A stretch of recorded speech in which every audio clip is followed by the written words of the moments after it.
Mesdames et messieurs, bonsoir. Bienvenue dans cette édition de Sport Time sur les antennes d'Afrique Inter.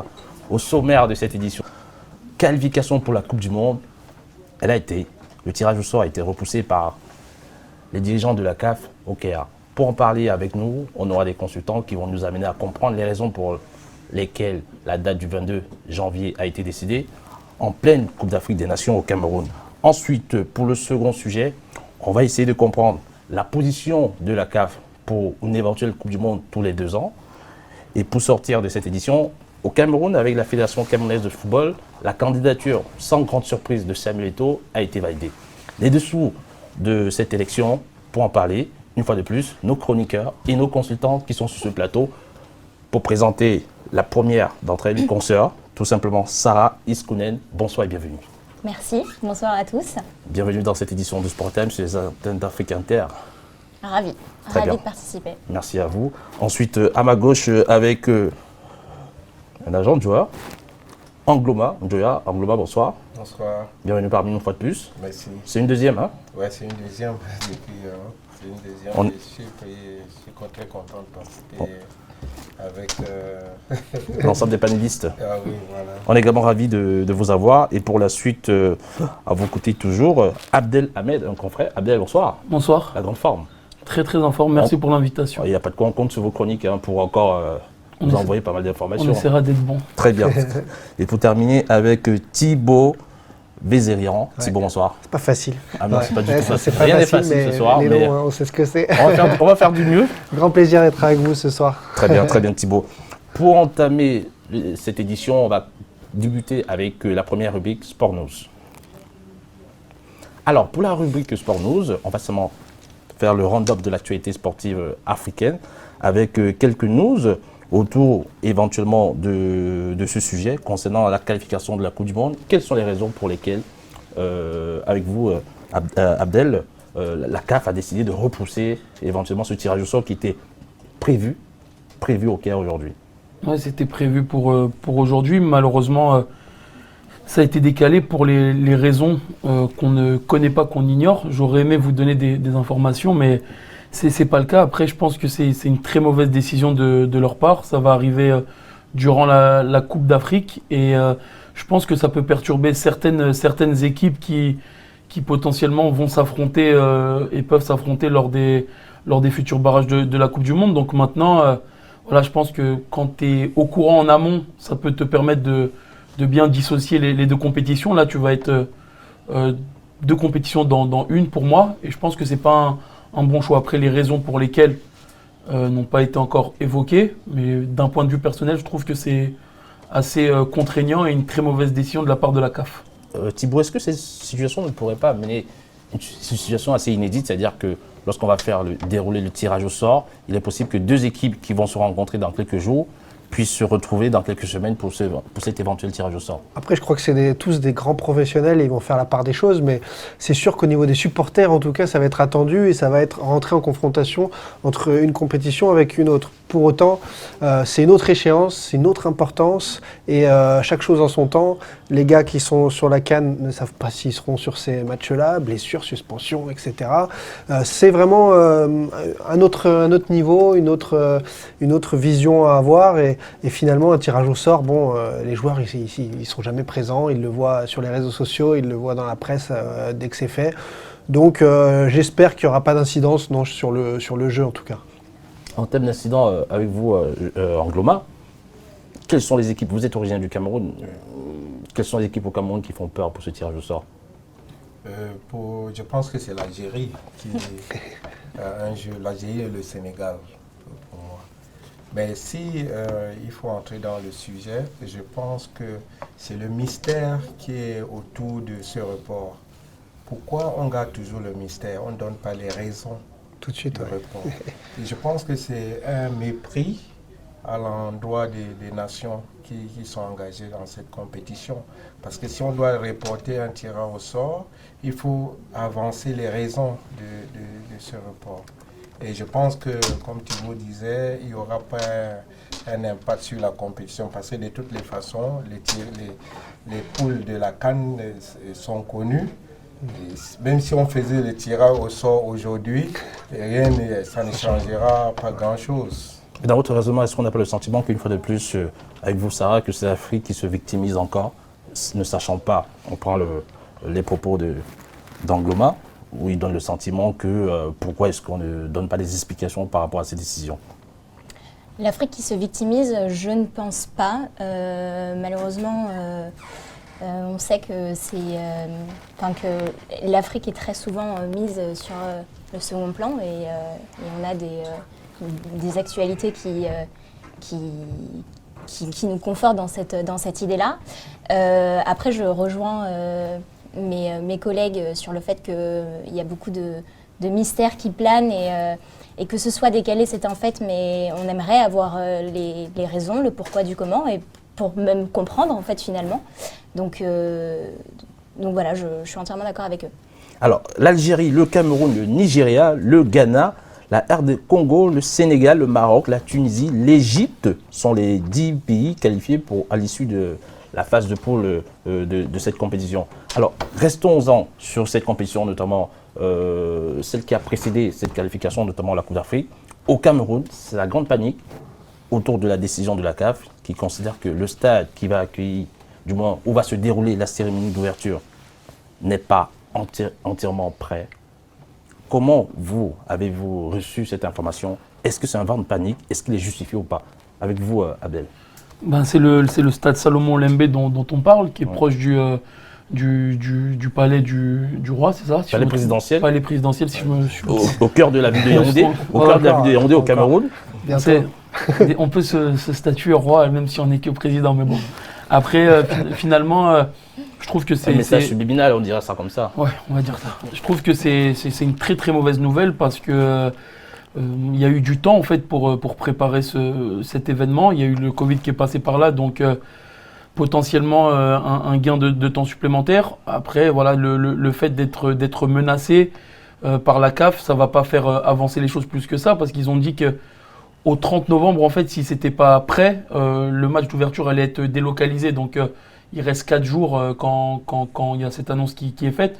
Donc potentiellement, des solutions vont être prises. On parlait notamment du Maroc peut-être pour aller jouer ce match.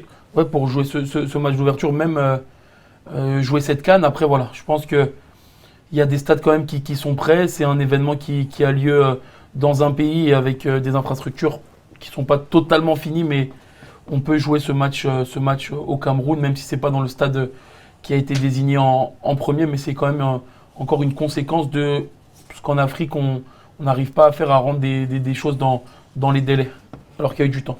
Mais ce vent de panique qui s'installe, vous qui êtes originaire du Cameroun, Angloma, comment au Cameroun on vit cela? Que se passe-t-il exactement? Parce que je rappelle qu'il y a 2 ans, la CAF avait déjà appliqué un certain nombre de mesures par rapport à ces retards. 2 ans plus tard, toujours au niveau de l'MB, il y a toujours ce même souci. Là, on parle éventuellement d'une date butoir du 30 novembre, et on sait très bien qu'au 30 novembre, ce ne sera pas prêt. Que va-t-il se passer au Cameroun? Comment on vit cela? Est-ce que c'est la panique totale? Justement, je suis souvent gêné de parler de mon pays sur un plateau télé, parce que certains me prennent pour un anti-patriote. Vous êtes gêné pourquoi? Parce que votre pays vous honore ou pas? Non, mais l'honnêteté m'oblige à dire des choses sur mon pays. Peut-être que ça peut changer les choses. Je suis très triste pour mon pays parce que ici, on parle seulement des infrastructures, on parle des stades. Or, il y a plusieurs choses, beaucoup de choses qui ne sont pas encore en place. Je sors du Cameroun. J'ai fait par exemple Douala-Bafoussam et je me pose la question de savoir comment les supporters des équipes qui vont jouer à Bafoussam vont faire pour partir de Douala jusqu'à Bafoussam. Il n'y a pas de route? Il n'y en a pas. Si on dit 15 000 supporters du Nigeria par exemple ou des pays qui sont logés dans la poule de Bafoussam, comment vont-ils faire pour faire le déplacement? Mais vous pensez que la CAF n'en avait pas conscience de cette situation? Je veux vous dire, la CAF, pour moi, j'ai toujours dit la CAF n'est pas sérieuse. Parce que si la CAF était vraiment sérieuse, on parle du stade Olembe aujourd'hui. Et je crois que les infrastructures devant accueillir la Coupe d'Afrique des Nations doivent être livrées au moins 8 mois avant le début de chaque compétition. Mais le Cameroun a-t-il fait le temps de faire des tests. Mais le Cameroun a-t-il fait les efforts ou pas? Les efforts nécessaires, parce qu'avant cette désignation, avant qu'on se retrouve dans cette situation, le Cameroun n'avait pas des infrastructures sportives modernes. Aujourd'hui, on est bien d'accord que c'est quand même le cas, même si Olympe n'est pas prêt. C'est concentré uniquement sur des stades, alors qu'il y a beaucoup d'autres choses. Donc on devait refaire le Cameroun pour la Coupe d'Afrique. C'est bien ça? Je pense. Très bien. Sarah, ça on peut être d'accord pour cette analyse. Hein. Moi, je trouve que c'est invraisemblable. En fait, je trouve que c'est invraisemblable de voir qu'à un mois en fait, du début de la compétition, rien ne soit prêt. Donc avant même parler des infrastructures du Cameroun, faut quand même souligner les infrastructures des pays africains de manière générale. On a pu le voir, les stades sont dans des conditions mais déplorables, mais vraiment. Et je pense sincèrement que oui, effectivement, il y a un problème au niveau de la CAF. Est-ce que c'est le cas du Cameroun actuellement? Est-ce que le Cameroun aujourd'hui peut quand même se prévaloir d'avoir des stades de foot ultra modernes? Oui ou non, selon vous? Parce qu'aujourd'hui, avec ce qu'on voit au Lembe, tout autre stade, quand même, le Cameroun peut se prévaloir de cela. Mais même si Angloma n'est pas d'accord, parce que lui, il pense que ça ne suffit pas, il faut d'autres infrastructures, ce type des routes, des infrastructures hôtelières également, et apparemment au Cameroun, on n'est pas encore là. Mais je le rejoins sur ça. C'est vrai que dès l'instant où un pays a un problème de développement, alors oui, on parle d'un stade là, mais c'est tout un pays qui est à revoir. Et c'est indéniable. Mais Thibaut, vous qui avez un regard avisé par rapport à ce genre d'actualité, est-ce que de mémoire, ce genre de situation, l'avez-vous déjà vécu, l'avez-vous déjà analysé sur d'autres plateaux? Moi, ça m'agace déjà profondément que ce soit mis sur la place publique comme ça de la part de la CAF en donnant une date butoir. Ça doit être réglé déjà en amont et c'est de la faute de la CAF avant tout. Donc déjà, c'est la réalité pour moi médiatique de faire un coup comme ça et d'alerter tout le monde. Ah, au 30 novembre, on changera. Mais attendez, vous avez impliqué tout un pays pour organiser une compétition et là, 5 jours avant, vous dites c'est de leur faute. Non, tout le monde est dans le même sac. Donc ça, c'est la première chose. Ensuite, des compétitions qui sont en retard, hormis là le Qatar qui fait déjà une Coupe d'Arabe des Nations un an avant et qui semble quasiment prêt pour la Coupe du Monde 2022. Sinon, on se souvient au Brésil, 2014, c'était une catastrophe. Les stades n'étaient pas prêts. Les pelouses étaient catastrophiques. Enfin, voilà, on est au Brésil. Le peuple du foot, en Russie, pareil, etc. Donc, je ne veux pas pointer du doigt le Cameroun, déjà parce que je n'ai pas été sur place. Ouais. Donc, quand je vois, moi, le stade de l'MB de l'extérieur, je me dis, oh, magnifique. Ouais. Après, il y a sûrement les problèmes. Quand on me parle des routes et en effet, des alentours, et j'ai entendu parler de ça aussi, pas qu'aujourd'hui, je m'inquiète plus et je me dis, en effet, c'est bien beau le paquet cadeau, la vitrine, mais si à l'intérieur, dans le magasin, il n'y a plus rien, ça ne sert à rien. Donc ça, je suis inquiet là-dessus, mais la façon de faire en fait de la CAF m'embête, voilà, de le rendre public, parce qu'on a eu ces situations dans plein d'autres pays, sur plein d'autres situations. Et là, encore une fois, on sent que c'est aussi politique, une sorte de règlement de compte. Et moi, je pense qu'il n'y a pas à régler, il faut régler ses comptes en famille. Oui, mais la CAF se dédouane un petit peu de toute responsabilité finalement, et c'est gênant. La CAF ne peut pas se dédouaner, excusez-moi, la CAF ne peut pas se dédouaner. Si on voit déjà les conditions d'attribution de cette compétition, je pense que pour attribuer l'organisation d'une Coupe d'Afrique des Nations, il faut aller d'abord voir ce que le pays possède déjà d'abord comme infrastructure. Il est clair que la CAF savait que le Cameroun ne possédait rien. Voilà. Et maintenant, j'accuse, moi je dis la CAF n'est pas sérieuse et je me justifie parce que déjà en 2019, il y a un retrait de la Coupe d'Afrique, de l'organisation de la Coupe d'Afrique des Nations au Cameroun et il y a violation des tests parce que l'article 92 dans son ensemble est très clair. Si on retire l'organisation d'une Coupe d'Afrique des Nations à un pays, ce pays doit être suspendu pour les 2 prochaines éditions. Est-ce que ça a été fait? La réponse est non. Mais apparemment, la CAF prétend... Les responsabilités de la CAF sont engagées. À ce moment-là, vous voyez, de 2019, on dit... comment on appelle ça? L'Angloma, je me souviens de ce sujet comme si c'était hier avec le président Ahmad Ahmad, qui disait encore la Coupe d'Afrique 2019 au Cameroun n'a pas été suspendue, il n'y a pas eu de retrait. Elle a juste été décalée. Je suis en train de vous dire, au sortir de la réunion, M. Ahmad a déclaré, nous avons décidé de retirer l'organisation du Coupe. Vous pouvez chercher dans les Non, vidéos. Je sais, mais il est revenu. Nous avons décidé de retirer parce que le Cameroun n'est pas Il est revenu sur ses propos en il est faisant revenu après. des syntaxes en disant que plutôt décaler Mais décalé, quel est le règlement? Non, Que dit le règlement de la CAF?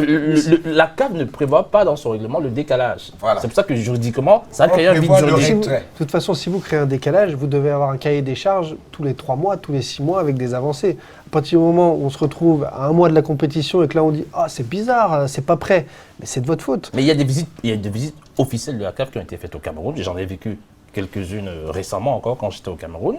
Et aujourd'hui, la CAF considère qu'il y a eu des filouteries au niveau d'un certain nombre de choses. C'est-à-dire qu'il y a eu des informations qui devraient leur remonter, qui ne sont pas remontées. On leur a dissimulé pas mal de choses. Et aujourd'hui, à quelques jours Mais que font les inspecteurs?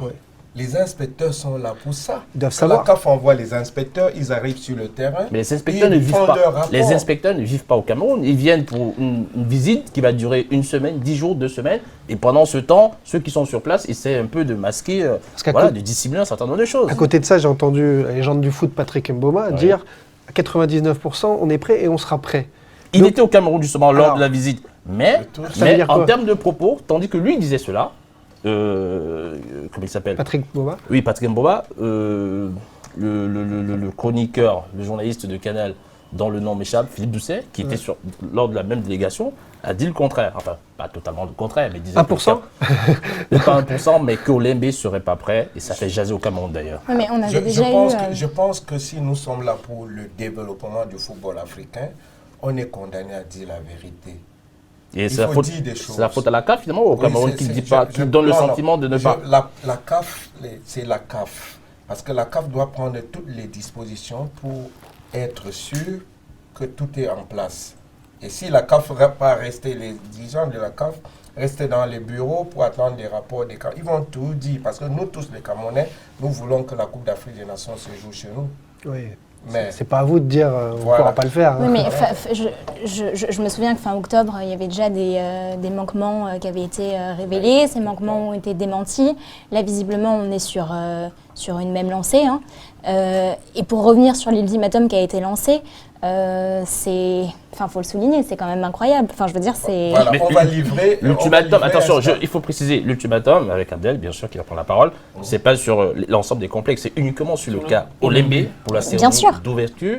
On considère que l'ensemble des conditions ne sont pas réunies pour qu'elle se déroule, que ce soit bien réalisé en tout cas.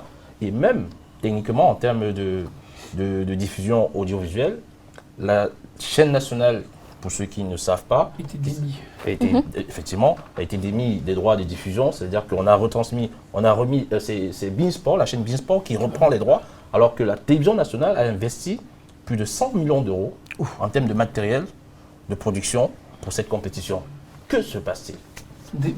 Par rapport déjà à toute la compétition globale, on va en parler, c'est une question de logistique, c'est pas seulement le terrain avec les routes, avec les hôtels. Après, concernant la diffusion dont tu viens de parler, c'est vrai que c'est dommage parce qu'il faut quand même que la chaîne nationale du pays qui accueille la CAN ait quand même les droits principaux sur la compétition. On ne sait pas vraiment où se mettre. Après, concernant la CAF et le Cameroun, c'est vraiment un... Mais est-ce que la chaîne en question, notamment la CRTV, pour ne pas la citer, bon, de mémoire, elle n'a pas d'expérience pour ce genre de compétition, parce que ça va être quand même l'intérêt sur l'ensemble du continent. Il y a des moyens qui ont été mis, tu as parlé de 100 millions d'euros. À partir du moment où tu mets 100 millions d'euros, enfin que tu investis 100 millions d'euros, c'est que potentiellement, en amont, tu as vu, tu as regardé, tu as testé et que tu te sens capable de diffuser cet événement qui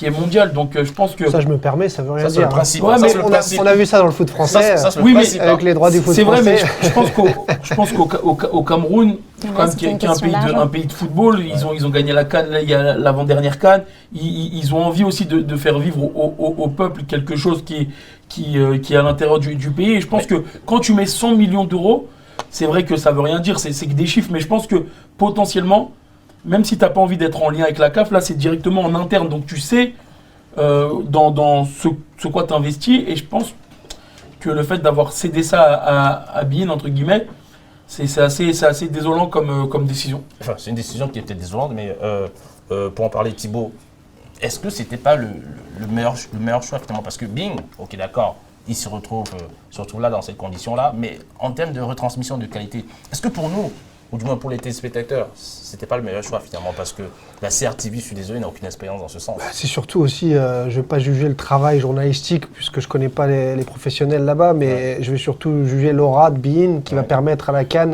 d'une façon ou d'une autre, d'avoir un rayonnement un peu plus international dans tous les cas, et en effet peut-être de ramener une lumière sur la compétition. Donc je pense que la CAF pense à ça. Moi, ce qui m'attriste, encore une fois, et ça montre la cacophonie, c'est qu'on change en cours de route. Donc dès le départ, mettez beIN et prenez des décisions fortes, quitte à vexer certains. Mais là, ce changement en cours de route, en effet, les 100 millions investis, là, il y a un problème. Là, il y a qui aurait pu être utilisé pour la fin du stade olympique. Je pense que là aussi, il y a un mystère, parce qu'on ne nous donne pas les raisons.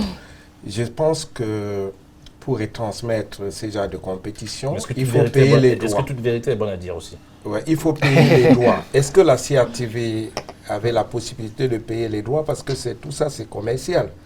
Donc peut-être beIN, mais je pense que c'est un peu méchant. On aurait dû laisser la CRTV. Naturellement, la chaîne nationale lui revient les droits en tant que pays organisateur. Et ça fait partie. Je pense pas automatique du procédé. On peut dire, bon voilà, la chaîne nationale peut retransmettre certains matchs. Comme TF1 fait souvent avec, ici, il faut trouver un compromis. Voilà, il faut trouver un limite. compromis. Ouais. Mais c'est pas automatique, il faut les droits. Parce que le foot, c'est aussi il y a aussi le côté commercial qui entre en jeu. On parle surtout dans ce cas de l'exclusivité de la production du signal TV. On ne parle pas des droits en tant que tel. Les droits, c'est une chose. L'exclusivité de la production du signal TV, c'est tout autre exercice. Et c'est de ça qu'il s'agit. Et beIN Sport est quand même, je ne me fais pas avocat de beIN Sport ou d'un autre média, est quand même réputé pour être un média crédible. Surtout que quelques détracteurs en interne au Cameroun disent que bon, la CRTV, notamment des ralentis, c'est pas ce qu'ils savent faire de mieux. Hein. Oui, mais c'est sûr que, comme le disait très bien Thibaut, quand on a beIN Sport, au niveau de la médiatisation et du rayonnement international, forcément que ça a plus de poids qu'un média local. Mais il le soulignait très bien aussi, c'est ce changement en cours de route. Et ça prouve encore une fois de plus qu'il y a une désorganisation complète et c'est vraiment problématique. Si on fait du rétropédalage, est-ce que ce changement n'est pas lié au fait que, souvenons-nous, les dirigeants actuels ne sont pas ceux qui ont instruit, donc du moins qui ont été présents lorsque le Cameroun a été désigné comme pays hôte de cette compétition. Il y a eu un changement récent, le départ d'Ahmad Ahmad, un certain nombre de personnes qui ont sauté. Il y a actuellement la FIFA qui est en plein dedans au sein de la CAF. Il y a des mains mises, des mains noires, tout ce que vous voulez à l'intérieur.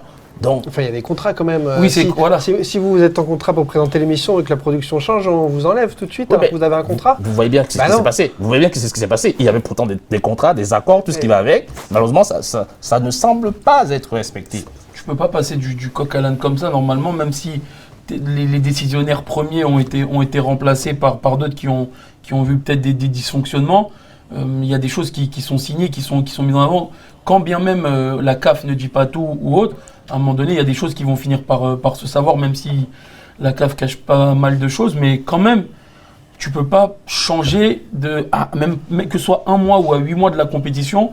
Pour moi, il a dû se passer quelque chose qu'on ne sait pas, mais comme c'est dit, il y a des contrats, il y a des clauses qui sont mises en avant, et tu ne peux pas changer d'un coup comme ça, donc c'est incompréhensible. Moi, je pense qu'il n'y a rien de normal à la CAF. Rien du tout. Mais vous êtes un anti-CAF. Non, ce n'est pas l'anti-CAF. Ça, je ne savais pas ça de vous. Moi, je découvre ça sur le plateau. Je pense que nous sommes en 2021. Et tous ces dirigeants-là vont partout ailleurs. Ils voient comment ça se passe ailleurs.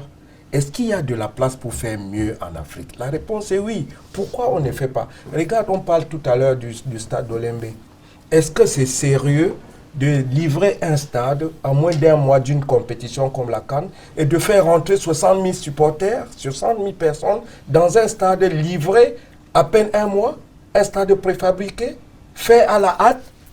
Est-ce que la CAF est sérieuse? Monsieur Angloma, je vous en prie, soyons sérieux également dans ce qui est dit. Est-ce que c'était de la responsabilité de la CAF, cette rencontre qui s'est déroulée? C'est pas la CAF qui a désigné ce stade pour que la rencontre se déroule. C'est quand même les autorités camerounaises. Non, je suis en train de dire, je parle du début du match d'ouverture, par exemple. Oui.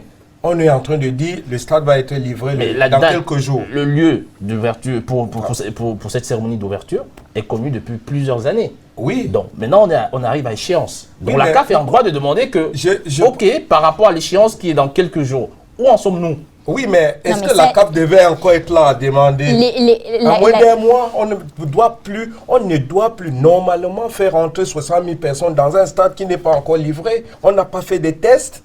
On ne sait pas si tout est en place. Il faut faire très attention. La CAF a quand même des responsabilités à prendre, enfin, Oui. que les choses soient claires. Enfin, oui, là, à un mois de la compétition, on voit que rien n'est prêt, mais c'est... Rien n'est prêt. c'est On des- ne devait pas encore dire, voilà, est-ce qu'on va maintenir, est-ce qu'on va Rappelons pas qu'on parle maintenir. juste de l'Olembe. Sinon, Oui, les bien autres sûr. complexes sont, sont dans des états plutôt très corrects. Olembe, qui a juste un problème sur quelques points assez importants d'ailleurs. Oui, je vous en prie, Sarah.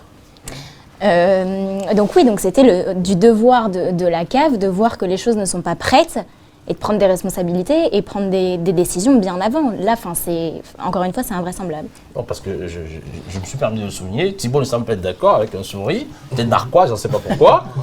Thibaut, au Cameroun, les 2 stades de la province du littoral sont prêts. À Gaoundé, ils sont prêts. À Bafoussam, à Limbé, le seul stade, à Amadou Ahidjo, parce qu'à Yaoundé, il y a 2 stades, Amadou Ahidjo et Olembe. Amadou Ahidjo est ultra prêt. Le seul problème, c'est Olembe. Et c'est un stade stratégique parce que derrière, c'est un stade qui était censé avoir le naming, un certain naming, notamment celui du chef de l'État. Mais au dernier moment, ça n'a pas été décidé. Mais c'est un stade qui représente énormément pour le politique. Et voir que pour le politique, qui est très introduit dans le football camerounais, ça ne va pas se faire comme prévu, comme pensé, c'est un désastre. Mais un désastre national, c'est un désastre qui semble être politique. Et c'est d'ailleurs pour ça que le président a chargé son numéro 2, notamment le SG, la présidence du Cameroun, de se rendre immédiatement, il y est depuis hier, notamment aujourd'hui. Il a été présent lors de la rencontre aujourd'hui, notamment le sommet qui s'est tenu au Caire avec l'ensemble des personnalités de la CAF, notamment M. Ngongor, pour essayer de négocier avec la CAF autour de ce sujet. Qu'en pensez-vous de la présence du SG du Cameroun Bah, au Caire? forcément, ça montre que le sujet est d'importance, de la plus haute importance, et qu'il faut régler le problème. Moi, j'arrive pas à croire qu'on ait des instances camerounaises qui nous garantissent qu'il y aura bien un match d'ouverture au stade et que ça se passera comme il faut, et que d'un autre côté, on ait l'avis complètement opposé de la CAF qui nous dit « Eh ben non, c'est impossible que le premier match se passe là-bas parce que ce ne sera pas prêt ». Donc, au milieu de tout ça, je suis perdu. C'est ça la réalité. Et quand vous me dites il y a des vrais problèmes, alors quels sont les vrais problèmes de ce stade qui pour vous ne seront pas réglés le jour J? J'ai envie de les croire, moi j'ai envie de me dire, eh ben, ce sera prêt. Et moi j'ai été à la CAN en Afrique du Sud en 2013. Il y avait eu aussi un petit peu des semaines, des mois avant, moins grave, des petites tensions là-dessus. J'ai vu sur place, tout était clean, magnifique. En tout cas, en tant qu'extérieur, on ne se rendait pas compte de potentiels problèmes en amont. Ça peut être la même réalité ou pas. Je ne suis pas sûr. On a récemment vu un reportage de la chaîne TV5, du correspondant de TV5 au Cameroun, qui a été diffusé sur les réseaux sociaux. On a vu que les voies d'accès, notamment pour ce stade, ne sont pas encore complètement prêtes. Ce sont des voies essentielles. On a vu Si aussi c'est de la peinture, ça va, mais si non, c'est... c'est pas que de la peinture, malheureusement. C'est pas que de la peinture, c'est beaucoup plus que ça. Donc c'est une situation qui semble assez critique, qui justifie cette colère, ce désarroi, cette incompréhension, cette aberration de la part de toutes les personnes qui évoquent carrément ce sujet, Abdel. Finalement, comme ça a été dit par Thibaut tout à l'heure, c'est monnaie courante de parler d'infrastructures qui ne sont pas prêtes à quelques semaines ou quelques mois d'une grande compétition. Alors après, oui, c'est pas la meilleure manière de mettre la pression ou de le mettre d'en parler en public, mais je pense que voilà, c'est un certain moyen, entre guillemets, et je mets bien des guillemets de pression. Et honnêtement, je pense que même avec tout ce qu'on dit sur le Cameroun, je pense que finalement, ça sera prêt, et sûrement au stade de Salomon Lembe, comme ça a été indiqué. Mais voilà, c'est des manières de faire. C'est peut-être pas la meilleure, mais c'est monnaie courante. Donc je suis pas choqué en fait qu'on dise que ça sorte en fait dans la presse et sur la place publique. Très bien. On continue avec le second sujet de cette émission, avec la position de la CAF qui dit oui à la Super League et au Mondial éventuellement tous les 2 ans. Tandis qu'en Europe, on sait très bien qu'ils sont positionnés, ils ne sont pas d'accord avec cette volonté notamment du président actuel de la FIFA de croire de penser à une Coupe du Monde tous les 2 ans? Coupe du Monde tous les 2 ans, a-t-elle un sens, finalement? Économiquement parlant, oui. Ah, voilà. Mais Bien parlé. sportivement, est-ce que, avec toutes les compétitions auxquelles sont confrontés les footballeurs, est-ce que Ça me rend fou. C'est se moquer des supporters surtout. Oui. Pour qui on joue au foot? Pour les enfants? Pour les gens dans les stades qui mettent l'ambiance? Sans stade, on l'a vu pendant le Covid, il n'y a pas de foot, c'est nul. Et bien voilà, c'est eux la base. Faire rêver les enfants, et pour les stades qui vivent aussi ces émotions là, qui nous prennent, nous tous, là, on aime le foot. Mais il n'y a pas ça. Est-ce que les vainqueurs auront même le temps de savourer la Coupe du Monde? À peine ils l'ont reçu. Non, c'est La trop deuxième année, rapide. il la remet déjà sur le plancher. Trop rapide. Et surtout quand on voit des compétitions, en fait ça demande à supprimer des compétitions peut-être comme la CAN ou peut-être comme l'Euro ou quoi. Donc je pense que Il y a plein de compétitions qui se superposent effectivement. chaque compétition a son importance, chacun la vit différemment, et le fait de mettre une seule compétition, même si on sait qu'ils veulent agrandir le nombre d'équipes, Ouais. je pense que pour moi, je comprends pas pourquoi l'Afrique est favorable.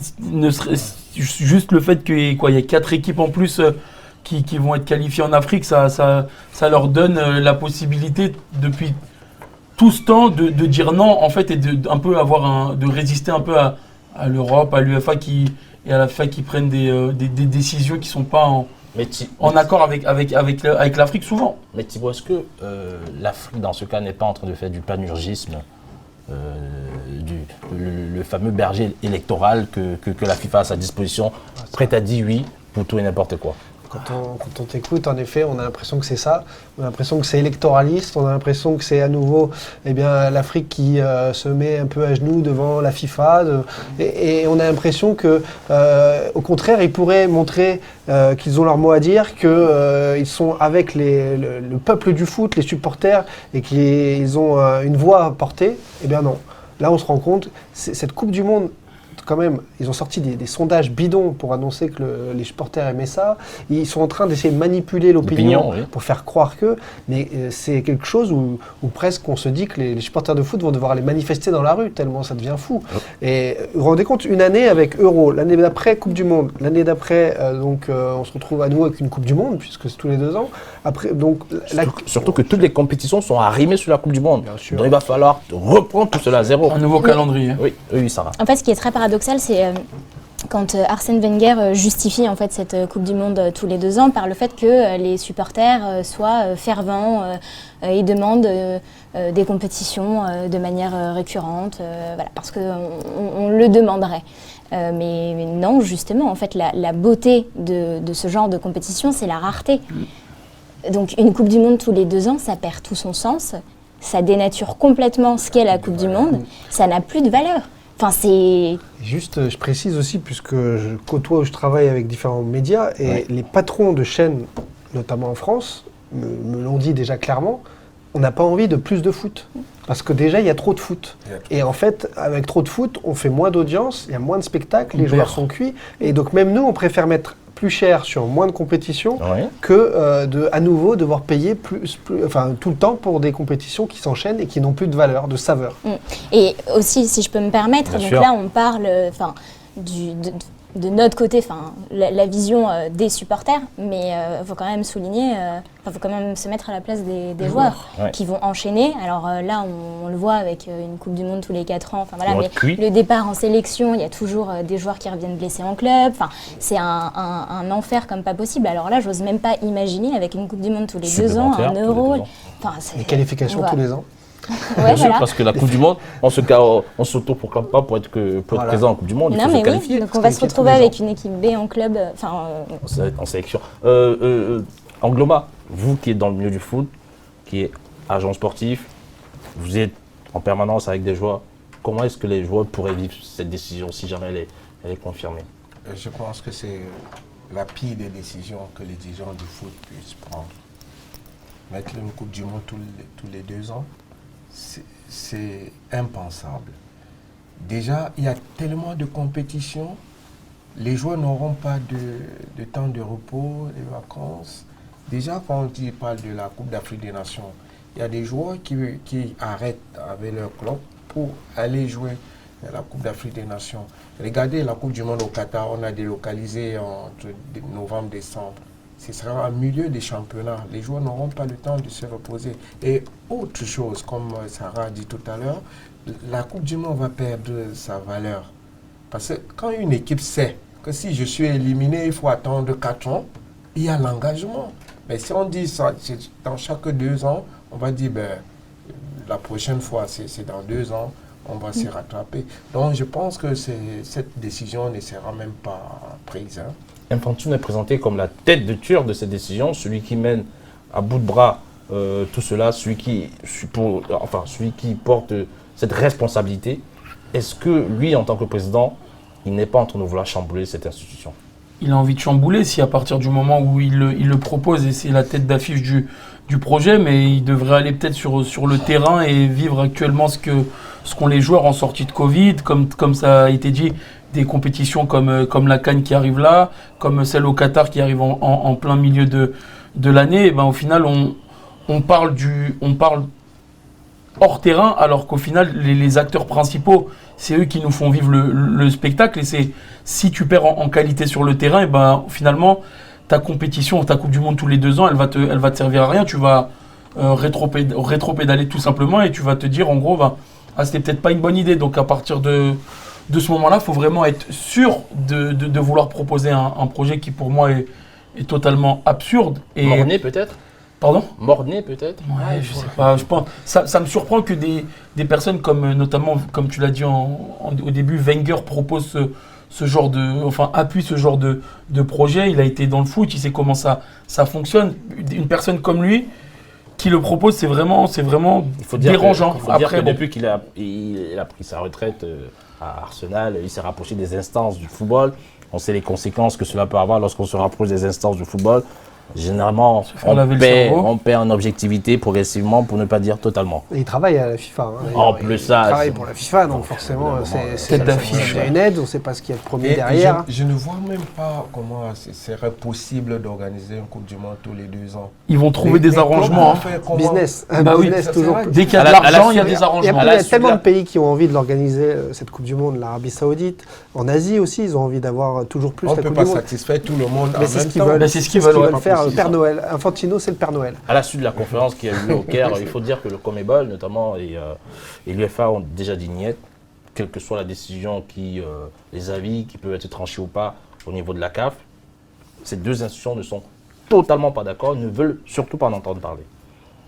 Tant mieux finalement, parce que quand tu es droit et qu'en final tu sais ce qui se passe, et comme on le dit, la rareté, c'est le mot, je pense, principal sur cette décision.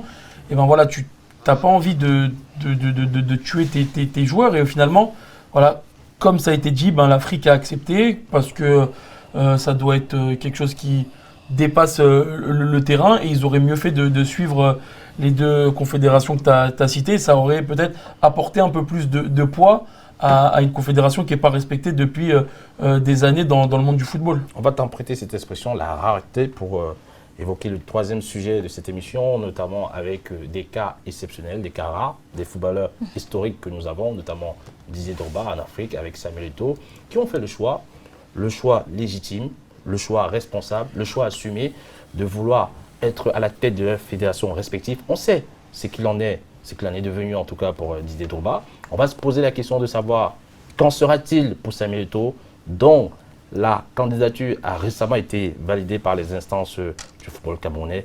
Quels sont les risques auxquels s'affronte Samuel Eto'o? Comment se déroule cette élection? Une fois de plus, pour en parler, le cœur de cette émission, avec l'ensemble des panélistes et des consultants présents. Avec vous, Thibaut, le cas Samuel Eto'o au Cameroun, la candidature a été validée. Est-ce une chance pour le football camerounais? C'est une vaste question, mais il est en campagne, ça c'est clair. On le voit vadrouiller d'une région à une autre, avec l'armée autour de lui, en mode lui aussi un peu Père Noël, à distribuer des bonnes choses d'ailleurs. Pour mettre. D'ailleurs, on se pose la question localement, est-ce que finalement Eto'o n'est pas en pleine élection politique, c'est la question qui se... C'est un peu la réalité de ce qu'on voit, en tout cas au niveau de l'image, au niveau de la communication. C'est fabuleux d'avoir déjà une légende ultime du foot qui veut déjà... Il pourrait être tranquille chez lui, encaisser ses loyers, son argent, il est rentier. C'est rente. Voilà, c'est rente, il est rentier pour plusieurs générations et tant mieux, c'est grâce à son talent, son travail. C'est bien. Il veut redistribuer, donc déjà bravo à lui. Pour autant, on voit des succès, je ne connais pas son bilan exact politique, mais de Georges Weah. On voit que Michel Platini, qui a écrit un très bon livre là-dessus, il a été torpillé complètement, blanchi, mais en fait il est tombé dans une sorte d'échiquier politique où il s'est fait broyer par Infantino. Et donc, en fait, ces anciens joueurs qui viennent dans ce milieu politique, est-ce qu'ils sont prêts? Avez-vous conscience, Thibaut, Samuel Eto'o, moi j'ai un gros doute là-dessus. Oui, mais Thibaut, avez-vous connaissance du fait que Eto'o n'est pas accepté au Cameroun pour ce poste de président de l'Africa Foot? En tout cas, il ne fait pas l'unanimité. Et comment vous justifiez cela? Est-ce que c'est possible, ça a un sens? S'il ne fait pas l'unanimité chez les politiques, ça ne me dérange pas. Même au sein de sa corporation, notamment les footballeurs. Alors, il a toujours été clivant, Samuel Eto'o. Ouais. C'est partie de sa personnalité. Ouais. Et dans le football, ça nous l'a toujours plu, ces joueurs qui sortaient un petit peu du lot. Moi, ce qui m'inquiète, c'est est-ce que le peuple du foot le suit? Si les Camerounais le suivent, si il a ce soutien populaire, effectivement, il a. Là, je pense qu'il y a il y a quelque chose à jouer. Parce que les politiques se retournent, on les connaît, comme des crêpes si les gens sont avec lui. Oh, ouais. Mais en revanche, j'ai peur d'erreurs de communication, j'ai peur d'un manque j'ai peur de peau de banane aussi, parce que les politiques sont les rois pour ça. J'ai peur de plein de choses et je me dis que ces anciens joueurs ne sont pas forcément prêts pour ces hautes sphères politiques. Ces anciens joueurs dont vous s'entendez, Samuel Eto'o aussi. Samuel Eto'o, Didier Drogba, d'autres. Je pense qu'ils ne sont pas prêts tout à fait pour intégrer ces systèmes. Mais est-ce que ces profils ont déjà été mis à l'avant au Cameroun? Éventuellement, non. De telles personnalités footballistiques au Cameroun, non. Pourquoi pas essayer un essai pour une première fois avec le Kaito pour voir ce que ça donne? Sur le papier, toujours, ça donne, on va dire, un vent frais. Après, je pense que le fait de vouloir s'impliquer alors qu'il pourrait rester chez lui, c'est peut-être pour retranscrire ce qu'il a vécu. Il a peut-être vu des choses lorsqu'il était joueur. On l'a vu plein de fois dire qu'il pouvait payer les primes de ses coéquipiers et autres. Quand il dit que je serai président de la fédération malgré toutes les tricheries, c'est qu'il y a des choses qui se trament. Et forcément, s'il n'a peut-être pas le soutien de certaines personnes, c'est qu'il va peut-être mettre le nez dans des affaires qui ne sont pas forcément très, très, très saines, je pense. Et finalement, il avait soutenu le président actuel qui avait... C'est Doumou Boudjouar qui était un allié. Samuel Eto'o était un allié de ce candidat. De ce qui se disait, c'est que Samuel Eto'o avait été un peu trompé par le président, qui lui avait peut-être offert des choses ou promis des choses et qu'au final, juste pour avoir sa notoriété et son soutien. Donc, moi, je ne suis pas surpris de le voir se présenter. Comme ça a été dit, c'est quelqu'un qui a une forte personnalité, qui a du caractère, qui a toujours voulu et faire pour le Cameroun après, à mon échelle, de ce que je peux voir. Donc voilà, pour moi, sur le papier, ça reste toujours bien. Après, il faut voir s'il y a une mise en place en poste, ce qui va donner si jamais il est élu. Alors, avec vous, Angloma, vous êtes d'origine camerounaise. Oui. Et au Cameroun, avec le cas Samuel Eto'o, la candidature a été validée. Ce n'est pas une surprise d'ailleurs, même s'il y avait cette suspicion, ou tout au moins cette inquiétude autour du thème de sa double nationalité. Parce qu'il faut dire que Samuel Eto'o, quand même, il est hispano-camerounais. Ça, il faut le reconnaître. Et malgré cela, les instances d'éthique de la Fédération camerounaise ont jugé que sa candidature était tout à fait légitime et normale. Bon, déjà, sur ce point-là, Joseph-Antoine Bell, qui a été candidat déclaré aux dernières élections, est français. Franco-camerounais. Et il est franco-camerounais, donc il n'y a même pas de débat là-dessus. Il vous écoute et vous en reparlera avec lui. Oui, il n'y a pas de débat là-dessus. Je suis très gêné lorsqu'on dit que Samuel Eto'o, les gens ont peur. De quoi a-t-on peur? On dit il ne fait pas l'unanimité parce qu'on montre une image de lui. Même le Christ ne faisait pas l'unanimité. C'est quelqu'un que j'ai côtoyé pendant longtemps. Oui. Et j'ai dit la dernière fois qu'entre 2000 et 2014, je n'ai jamais manqué d'aller soutenir les Lions Indomptables à toutes les compétitions auxquelles ils ont participé. Coupe du Monde, Coupe d'Afrique des Nations. Je suis proche de beaucoup de joueurs. Je sais c'est tout ce qui se passe en équipe nationale. Alors, Samuel Eto'o, parfois, il veut faire que les choses se passent comme il voit ailleurs dans son pays. Et comme ce n'est pas possible, les gens disent, voilà, c'est un troubleur. Quand il arrive, il dit, voilà, je veux pour mon coéquipier ce qui est bien. Et comme les dirigeants ne peuvent pas s'aligner, on dit, bon, Samuel Eto'o, c'est un troubleur. Et alors, aujourd'hui, qui, parmi ces candidats, connaît le football camerounais que Samuel Eto'o? Il a été footballeur. Il connaît le problème. Écoutez, je veux vous dire. Laissez-moi vous poser des questions. Oui, on ne peut pas quand même laisser dire sur ce plateau que Samuel Eto'o a le monopole des problèmes du football camerounais. Je suis désolé. Il a été là, il a vécu. Écoutez ce qu'il a dit. Mais les autres ne vivaient pas à l'étranger. Ils vivent au Cameroun. La seule personne qui semble avoir vécu à l'étranger pendant que le football camerounais se passait mal, c'est bien Samuel Eto'o. Mais Samuel Eto'o, il a joué dans cette équipe nationale. Il a joué toutes les catégories confondues. Même le football local, il a été là. Il en est souffert, il a dit dernièrement. Mais ça fait plus de 20 ans, 25 ans que ça ne va pas au Cameroun. Si les dirigeants du football camerounais étaient sérieux, le Cameroun gagnerait la Coupe du Monde. Je vous dis. Ça, c'est votre point de vue. Mais je suis en train de vous dire, laissons donc la chance à Samuel Eto'o, parce que le football lui a tout donné. Il veut rendre au football ce que le football lui a donné. Donc, laissez-le gérer le football camerounais parce qu'on est fatigué. On est fatigué des mêmes problèmes tout le temps. Samuel Eto'o, pour moi, c'est la personne indiquée pour diriger la fédération. Dans son récent projet de campagne, il a présenté d'ailleurs devant l'Assemblée des personnes dans la ville de Douala au Cameroun. Il a évoqué un aspect que je vais évoquer ici avec vous les journalistes. Peut-être vous n'êtes pas au courant. Il a promis que Samuel Eto'o, président, il mettrait à disposition de l'Association des journalistes sportifs au Cameroun un budget annuel de 30 millions de francs CFA pour, soi-disant, former les journalistes. Pensez-vous que c'est le rôle de la fédération de mettre une telle somme pour pouvoir former les journalistes qui sont censés faire des analyses neutres de la fédération et des footballeurs? Franchement, Thibaut, qui me semble avoir plus d'expérience pour ce genre de questions, et d'ailleurs qui sourit. Non, mais de l'extérieur, c'est vrai que ça paraît bizarre. Après... Vous pensez que c'est possible en France que la fédération finance la formation des journalistes pour les critiquer? C'est impossible, mais en France, les journalistes reçoivent aussi la leçon des clubs, des directeurs sportifs. Voilà, c'est une réalité médiatique d'aujourd'hui parce qu'il y a une explosion du nombre de médias, du nombre de journalistes. Tout le monde aujourd'hui a un téléphone et devient par essence un média, un tuyau de diffusion. Donc pourquoi pas.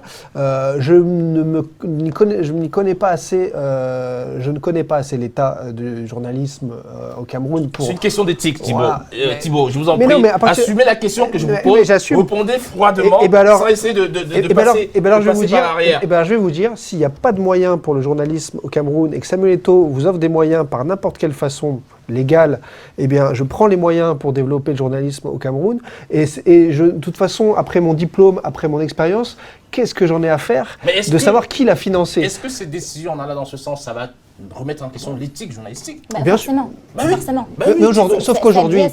Sauf qu'aujourd'hui, tous les médias sont contrôlés par des entreprises privées. Donc l'éthique journalistique, elle veut dire quoi en fait? Dites-moi, faites-moi la leçon parce que... Non, je ne me permettrai pas de vous la faire, en fait, ça n'existe pas. L'éthique journalistique, elle est individuelle. Est-ce que vous l'avez ou vous l'avez pas? Il y a des moments en fait où moi j'ai travaillé 9 ans à TF1. Il y a un moment, le patron c'est Monsieur Bouygues. Bouygues, voilà, et bien ça veut dire que le journaliste de TF1 ne va pas s'attaquer au box Bouygues Télécom. C'est une réalité, mais c'est normal, c'est comme ça. C'est une entreprise privée, commerciale. Chacun fait de l'argent. Donc la réalité, elle est pour moi la même partout. Et donc, si la fédération de foot camerounaise a l'argent pour financer des études, pour financer des formations aux journalistes, à eux d'avoir l'éthique individuelle pour profiter de l'argent d'un côté, pour se former, mais après, vous faites votre travail. On va y revenir. Mais c'est une question très compliquée d'époque, hein, qui est globale. C'est pas un jugement. Et qui a à revoir par rapport aussi au contexte dans lequel ces journalistes-là se trouvent. Voilà, ça a votre avis à vous? Moi, je trouve que le mot normal, enfin l'adjectif normal n'est pas bon. C'est juste que maintenant c'est banalisé. Effectivement, on ne va pas s'attaquer au patron d'une chaîne ou à un détenteur. Oui, effectivement. Maintenant, il est évident que la profession et l'éthique journalistique va forcément être biaisée et corrompue, avec des guillemets, si je puis dire, parce qu'on ne va pas s'attaquer, tu vois, d'une manière ou d'une autre. Sarah Cerise, on se posera la question, pourquoi est-ce que Samuel Eto'o, dans son projet, ne pense pas à faire une formation pour les arbitres aussi pendant qu'on y est? Il le faut, là, au niveau de la fédération. Ah ouais? Non, mais c'est autant de questions, monsieur Angloma. Oui, Qui interroge sur le projet. Je ne sais pas pourquoi on semble comprendre voit que toujours le mauvais côté sur les c'est pas un mauvais côté, c'est une analyse, c'est une question. Oui, oui. Et est-ce que les on ne peut pas poser des questions que lorsque nous arrange, monsieur Angloma. La question, c'est est-ce que les journalistes sportifs ont besoin de ces formations? La réponse est oui. Alors, si ceux qui sont chargés de leur offrir ces formations ne le font pas, oui. Alors Samuel Eto'o a besoin que le football soit nettoyé et que les journalistes disent des choses vraiment, c'est qu'il faut dire. Alors, il est obligé d'offrir ces formations aux Oui, mais journalistes. vous pensez sincèrement que les journalistes qui bénéficieront de cette aide pourront, d'une manière ou d'une autre, critiquer Samuel Eto'o ou... Non, ça n'arrivera pas. Oui, non, parce qu'il y aura une reconnaissance derrière. C'est quelqu'un qui aime les critiques. Ah oui? Je veux vous dire. Oui, mais tout est relatif quand même. Non, il aime les critiques parce que ton directeur de campagne, oui. je ne sais pas. Jean-Bruno Taille. Jean-Bruno Taille, vous connaissez. Très bien. Voilà. Donc, il est aujourd'hui le directeur de campagne de Samuel Eto'o. Malgré les critiques. Malgré les critiques. Donc, ça veut dire qu'il n'a aucun problème. D'ailleurs, il a joué, il a fait son parcours professionnel. Monsieur Angloma, souvenez-vous, il y a quelques années, il y a un journaliste d'Equinox télévision privée au Cameroun qui pose la question à Samuel Eto'o ouvertement. Qu'en est-il par rapport à un certain nombre de choses? Samuel Eto'o répond en le menaçant ouvertement devant tout le monde, en lui rappelant qu'il connaît son directeur. Quelle question? Vous pouvez rappeler, c'est quelle question? Ça fait pas mal d'années, j'ai plus la question en tête. Voilà, vous n'avez plus. Si c'est une question provocatrice. Mais le journaliste, c'est dans son rôle. Non. Elle n'était pas insultante, elle n'était pas provocatrice. C'était une question insultante. Et, oui. Vous l'avez en tête? Je ne me souviens pas exactement, mais c'était une question insultante. Samuel Eto'o, c'est un professionnel. Il a l'habitude de passer devant les journalistes. Thibaut, il ne peut pas démentir. Donc, ça veut dire qu'on ne peut pas le reprocher si un journaliste se comporte bien. C'est d'ailleurs pour ça qu'il faut une formation pour les journalistes sportifs. Parce qu'il faut parfois, quand un joueur sort du terrain, il faut mesurer parfois les questions qu'on peut poser à un joueur. Très bien. Je vais vous interrompre avec l'autorisation de Thibaut. On va faire du live. On va écouter grâce à mon ordinateur. On a la question. On va juste écouter. Peut-être les espoirs de la technique pourront faire en sorte que qu'on puisse écouter. Je pense qu'avec votre beau sombrero, vous devez plutôt penser, vous, à vous retirer. Je vais vous dire quelque chose. Quand on joue comme on a joué ce soir, vous devez plutôt dire merci parce que ça faisait longtemps qu'on n'avait pas vu l'équipe du Cameroun jouer comme ça. Je me demande si vous êtes Camerounais et si vous avez vu le même match que nous autres. Parce que vous n'êtes pas Camerounais. Et je parlerai à votre patron d'Equinox, parce que vous ne méritez même pas de travailler pour cette merveilleuse chaîne. Je verrai avec lui. Et je vais vous dire, j'ai 30 ans, j'ai tout gagné dans ma carrière, je n'ai que la Coupe du Monde qui manque, j'ai tout gagné dans la carrière, et jusqu'à présent, j'essaie de représenter valablement l'Afrique, le Cameroun, là où je joue. Et des gens comme vous, vous ne méritez pas d'exister. Parce que nous autres, nous nous battons pour qu'on nous reconnaisse très loin. Ou vous, journalistes, certains journalistes comme vous qui ne voulez pas que l'Afrique avance, vous qui ne voulez pas que le Cameroun avance, vous êtes toujours négatifs. Essayez un peu d'échanger. Voilà. On a la réponse, on a réponse et la question était sur le choix tactique. Était sur le choix tactique de l'équipe nationale du Cameroun. Quelle est la question? Il a répondu. Il a dit Thibaut là. Non, mais on n'a pas la question. C'est dur. Juste le ton. Si on avait la question, je vous y est. dis, c'était une question. Mais après, on sent l'énervement. Il y a des mots qui dépassent sa pensée. Bon, après, c'était Et puis, il y a 10 ans. Il était jeune. Il y a 10 ans. Et puis, il faut remettre un contexte C'est juste pour rappeler à notre ami Jocelyn Angloma, qui a quand même une proximité avec Samuel Eto'o, que Samuel Eto'o n'est pas parfait. Non, je vous dis. Vous n'êtes peut-être pas très objectif. Je vais et vous que dire. Angloma aurait peut-être un peu perdu. On va la laisser vraie solution. les téléspectateurs apprécier l'objectivité de notre consultant Angloma dans le cadre de Samuel Eto'o. La vraie réalité, c'est qu'il faut créer une entité avec l'argent de la fédération qui soit autonome, indépendante. et qui, en effet, puissent créer des fonds pour former des journalistes, pour former d'autres personnes. Et là, vous créez au moins un circuit indépendant, peut-être financé par la fédération, mais ça existe partout, des financements extérieurs, parfois qu'on ne connaît même pas.